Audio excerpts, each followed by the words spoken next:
Hello ನಮಸ್ತೆ ಎಲ್ರಿಗೂ, ಹೇಗಿದ್ದೀರಾ? ಇದು ತಾರಸಿನಲ್ಲಿ ಗ್ರೋ ಬ್ಯಾಗಲ್ಲಿ ಬೆಳೆದ ಮೆಂತ್ಯ ಸೊಪ್ಪು. ಇದು ಫೈನಲ್ ಸ್ಟೇಜ್ನಲ್ಲಿದೆ, ಅಂದರೆ ಹಾರ್ವೆಸ್ಟ್ ಮಾಡಬಹುದು. ಹಾಗಾಗಿ ಇವತ್ತು ನಾನು ಈ ಸೊಪ್ಪನ್ನು ಕೀಳ್ತಾ ಇದ್ದೀನಿ. ಆರೋಗ್ಯಕರವಾದಂತಹ ಮತ್ತು ಸುವಾಸನೆ ಇರುವಂತಹ ಗಿಡಮೂಲಿಕೆಯಾದ ಮೆಂತ್ಯ ಸೊಪ್ಪನ್ನು ಬಾಲ್ಕನಿಯಲ್ಲಿ ಅಥವಾ ಟೆರೆಸ್ನಲ್ಲಿ ಸುಲಭವಾಗಿ ಮತ್ತು ಸರಳವಾಗಿ ಹೇಗೆ ಬೆಳೆಸಬಹುದು ಅನ್ನೋದನ್ನು ಈ ವಿಡಿಯೋನಲ್ಲಿ ನಿಮ್ಮ ಜೊತೆ ನಾನು ಶೇರ್ ಮಾಡ್ತೀನಿ. So welcome to my channel. ಮೊದಲು ನೀರು ನಿಲ್ಲದಂತೆ ಮತ್ತು ನೀರು ಸರಾಗವಾಗಿ ಹರಿದು ಹೋಗಲು ರಂಧ್ರ ಇರುವಂತಹ ಅಗಲವಾದ, ಅಂದರೆ ಸುಮಾರು 7ರಿಂದ 8 ಇಂಚು ಅಗಲವಾದಂತಹ ಪಾಟ್ ಅಥವಾ ಗ್ರೋ ಬ್ಯಾಗನ್ನು ತೆಗೆದುಕೊಳ್ಬೇಕು. ನೋಡಿ, ನಾನಿಲ್ಲಿ ಈ ಗ್ರೋ ಬ್ಯಾಗ್ನಲ್ಲಿ ಮೆಂತ್ಯ ಬೀಜಗಳನ್ನು ಹಾಕಿ ಸೊಪ್ಪನ್ನು ಬೆಳೆಸ್ತಾ ಇದ್ದೀನಿ. ಮೆಂತ್ಯ ಸೊಪ್ಪು ಆಳವಾದಂತಹ ಬೇರುಗಳನ್ನು ಹೊಂದಿರದ ಕಾರಣ ಇದರ ಬೆಳವಣಿಗೆಗೆ ಕಡಿಮೆ ಜಾಗ ಇದ್ರೇ ಸಾಕು. ಆರೋಗ್ಯಕರವಾದಂತಹ ಸೊಪ್ಪನ್ನು ಬೆಳೆಯೋದಕ್ಕೆ ಮತ್ತು ಅದರ ಉತ್ತಮ ಪೋಷಣೆಗಾಗಿ ಯಾವುದಾದ್ರೂ ಸಾವಯವ ಗೊಬ್ಬರ ಅಥವಾ ಸಗಣಿ ಗೊಬ್ಬರವನ್ನು ಮಣ್ಣಿಗೆ ಸೇರಿಸಬೇಕು. ನೋಡಿ, ನಾನಿಲ್ಲಿ ಮಣ್ಣಿಗೆ ಸಗಣಿ ಗೊಬ್ಬರವನ್ನು ಮಿಶ್ರಣ ಮಾಡಿದ್ದೀನಿ. ಆರೋಗ್ಯದ ದೃಷ್ಟಿಯಿಂದನೂ ಕೂಡ ಮೆಂತ್ಯ ಸೊಪ್ಪಿನ ಸೇವನೆ ತುಂಬ ಒಳ್ಳೆಯದು.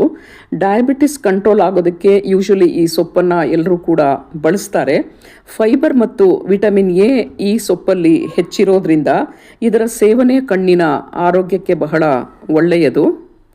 ಮೆಂತ್ಯ ಬೀಜಗಳನ್ನು ಮಣ್ಣಿಗೆ ಹಾಕೋದಕ್ಕೆ ಯಾವ ರೀತಿ ಪಾಟಿಂಗ್ ಮಿಕ್ಸನ್ನು ನಾವು ರೆಡಿ ಮಾಡ್ಕೊಳ್ಬೇಕು ಅಂದರೆ, ನೋಡಿ, ನಾನಿಲ್ಲಿ 70% ಗಾರ್ಡನ್ ಸಾಯಿಲನ್ನು, 30% ಯಾವುದಾದ್ರೂ ವರ್ಮಿ ಕಾಂಪೋಸ್ಟನ್ನು, ಇದರ ಜೊತೆಗೆ 2 ಹಿಡಿ ಬೇವಿನ ಹಿಂಡಿಯನ್ನು ಬೆರೆಸಿದ್ದೀನಿ. ಇದೆಲ್ಲದರ ಮಿಶ್ರಣಕ್ಕೆ ಮೆಂತ್ಯ ಬೀಜಗಳನ್ನು ಬಿತ್ತನೆ ಮಾಡಬೇಕು. ಮೊದಲು ನೋಡಿ, ಮಣ್ಣನ್ನು ಪುಡಿ ಮಾಡ್ಕೊಳ್ಬೇಕು. ಅಂದರೆ ಮಣ್ಣಿನಲ್ಲಿ ಹೆಂಟೆಗಳು ಇರಬಾರ್ದು. ಮಣ್ಣು ಪುಡಿ ಇದ್ದರೆ ಬೀಜಗಳು ತಮ್ಮ ಬೇರುಗಳನ್ನು ಬಿಡೋದಕ್ಕೆ ತುಂಬ ಸಹಾಯ ಆಗುತ್ತೆ.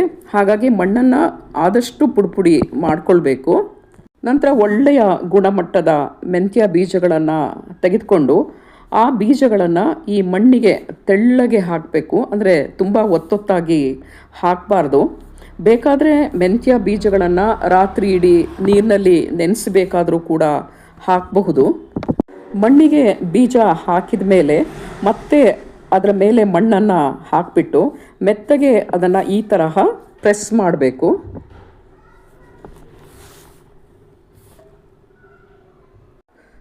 ಮಣ್ಣಿನ ಮೇಲೆ ನೀರನ್ನು ಸ್ಪ್ರೇ ಮಾಡಿ, ಆದರೆ ಪೈಪಲ್ಲಿ ಮಾತ್ರ ನೀರನ್ನು ಹಾಕಬೇಡಿ. ಬೆಳವಣಿಗೆಯ ಅವಧಿಯಲ್ಲಿ ಮಣ್ಣಿನಲ್ಲಿ ತೇವಾಂಶ ಇರುವಂತೆ ನೋಡಿಕೊಳ್ಬೇಕು. ಪ್ರತಿದಿನ ನೀರನ್ನು ಮಣ್ಣಿನ ಮೇಲೆ ಚಿಮುಕಿಸ್ತಾ ಇರಬೇಕು. ಈ ಸೊಪ್ಪಿಗೆ 3ರಿಂದ 4 ಗಂಟೆಗಳ ಕಾಲ ಬಿಸಿಲು ಇದ್ದರೆ ಸಾಕು. ಸೆಮಿ ಶೇಡೆಡ್ ಏರಿಯಾದಲ್ಲೂ ಪಾಟ್ ಇಟ್ಟು ಸೊಪ್ಪು ತುಂಬ ಚೆನ್ನಾಗಿ ಬೆಳೆಯುತ್ತೆ. ಇದು ನೋಡಿ, ನಾನು ಮೆಂತ್ಯ ಬೀಜ ಹಾಕಿದಂತಹ 10 ದಿನಗಳಲ್ಲಿ ಸೊಪ್ಪು ಈ ತರಹ ಬೆಳೆದಿದೆ. ಮೆಂತ್ಯ ಎಲೆಗಳು 3ರಿಂದ 4 ವಾರಗಳಲ್ಲಿ ಕೊಯ್ಲಿಗೆ ಸಿದ್ಧವಾಗುತ್ತೆ. ನೋಡಿ, ನಾನು ಬೀಜ ಹಾಕಿದಂತಹ ಸುಮಾರು 27 ದಿನಗಳು ಆಯಿತು. ಆಗಲೇ ಕೊಯ್ಲಿಗೆ ಬಂದಿರೋದ್ರಿಂದ ನಾನು ಸೊಪ್ಪನ್ನು ಕೀಳ್ತಾ ಇದ್ದೀನಿ. ವಾರದಲ್ಲಿ 1 ಸಲ ಯಾವುದಾದ್ರೂ ಆರ್ಗ್ಯಾನಿಕ್ ಫರ್ಟಿಲೈಸರನ್ನು ಹಾಕಬೇಕು. ಇದಕ್ಕೆ ಕೀಟಗಳು ಬಹಳ ಕಡಿಮೆ.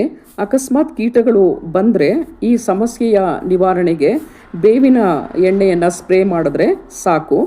ನೀವೇನಾದರೂ ಬೇಸಿಗೆನಲ್ಲಿ ಸೊಪ್ಪನ್ನು ಬೆಳೀತಾ ಇದ್ದರೆ ಯಾವುದಾದ್ರೂ ಆರ್ಗ್ಯಾನಿಕ್ ಲಿಕ್ವಿಡ್ ಫರ್ಟಿಲೈಸರನ್ನು ಪ್ರತಿ ವಾರ ಹಾಕಿದ್ರೆ ಸೊಪ್ಪುಗಳು ತುಂಬ ಚೆನ್ನಾಗಿ ಬೆಳೆಯುತ್ತೆ. ಈ ಸೊಪ್ಪನ್ನು ಹಸಿಯಾಗಿಯೂ ಕೂಡ ಬಳಸಬಹುದು ಅಥವಾ ಬೇಯಿಸಿ ಕೂಡ ಬೇಕಾದರೂ ಕೂಡ ತಿನ್ನಬಹುದು. ಸಾಕಷ್ಟು ಅಡಿಗೆಗಳನ್ನು ಈ ಸೊಪ್ಪಿನಿಂದ ನಾವು ಮಾಡಿಕೊಂಡು ತಿನ್ನಬಹುದು. ಈ ಸೊಪ್ಪನ್ನು ನಾವು ಸ್ವಲ್ಪ ಹೆಚ್ಚು ಬೆಳೆದ್ರೆ ಇದರಿಂದ ಕಸೂರಿ ಮೇಥಿನೂ ನಾವೇ ಮಾಡ್ಕೊಳ್ಬಹುದು. ಕಸೂರಿ ಮೇಥಿನ ಹೇಗೆ ಮಾಡೋದು ಅನ್ನೋದನ್ನು ನಾನು ವಿಡಿಯೋ ಮಾಡಿದ್ದೀನಿ. ಅದರ ಲಿಂಕನ್ನು ಡಿಸ್ಕ್ರಿಪ್ಷನ್ ಬಾಕ್ಸಲ್ಲಿ ಹಾಕಿದ್ದೀನಿ, ನೀವು ಅದನ್ನು ನೋಡಬಹುದು. ನೀವು ಈ ಸಿಂಪಲ್ ಪ್ರೋಸೆಸ್ಸಿಂದ ಮೆಂತ್ಯ ಸೊಪ್ಪನ್ನು ಬೆಳೆದ್ರೆ ಮಾರ್ಕೆಟಿಂದ ತರೋದನ್ನೇ ನಿಲ್ಲಿಸ್ಬಿಡ್ತೀರಾ. ಈ ರೀತಿ ಮೆಂತ್ಯ ಸೊಪ್ಪನ್ನು ಆರ್ಗ್ಯಾನಿಕ್ ಆಗಿ ಬೆಳೆದು ಸೇವಿಸಿದ್ರೆ ನೀವು ಕೂಡ ಆರೋಗ್ಯವಂತರಾಗಿ ಇರ್ತೀರಾ. Thanks for watching my video.